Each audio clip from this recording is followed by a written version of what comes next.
आपण नेहमी सासू काय करते, सून माझी अशी आहे तशी आहे, काम नाही करत, बघा फिरते नुसती मोबाईल घेऊन बसले, हे बोलतात. काय करणार ती सून? चांगलं बोलेल? नाही.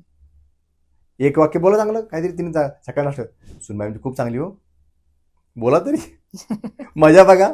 तिने सकाळी तुम्हाला चहा दिला असेल ना, हो, काहीतरी चांगलं काम केलं असेल केलं ना? असेल.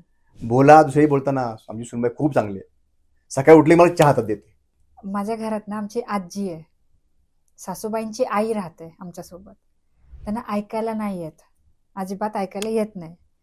आणि असं इमॅजिन करतो आम्ही की त्यांना काही नाही येत ऐकायला, तर तरी सुद्धा आम्ही बोलतो हा. की बघा ना किती वय झालंय तरी किती हेल्प करते आजी. Very nice. की जेव्हा मी चहाचा कप घेऊन जाते ना, तर त्यावेळेस तिला असं वाटतं की ऑफिसला लेट होईल, तर ती काय करते ना, ती काठी टेकवत माझ्या जवळ येते आणि थांब तू, मी घेते. बरोबर. नाश्ता दिला ना की पाणी देऊन नाही देत, तू राहू दे, तुझं उरक, तू जा. सो नकळत मी मनातून असं बोलते की किती चांगली आहे. खरं आहे.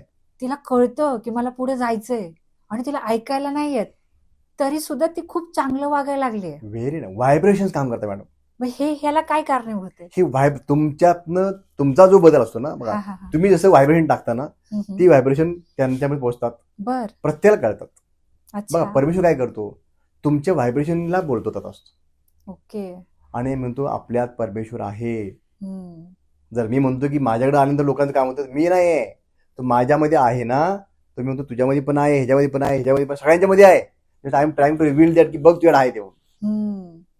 हा परमेश्वर कुठं बाहेर नाहीये, बरोबर. हा आपल्यामध्ये आहे. सेम गोष्ट जर मला कळालं की माझ्यात परमेश्वर आहे, मला चांगलं काम केलं पाहिजे, मला सकाळी लवकर उठलं पाहिजे, कारण परमेश्वराला मला चांगलं काम केलं पाहिजे, बरोबर. मग चांगलं खाल्लं पाहिजे, चांगलं पिलं पाहिजे, चांगलं बोललं पाहिजे, कारण परमेश्वर तिथं आहे. बरोबर. मग जर हे जे माझे परमेश्वर आहे, तो परमेश्वर तुमच्यामध्ये पण आहे, तुमच्यामध्ये पण आहे, सगळ्यांच्यामध्ये आहे.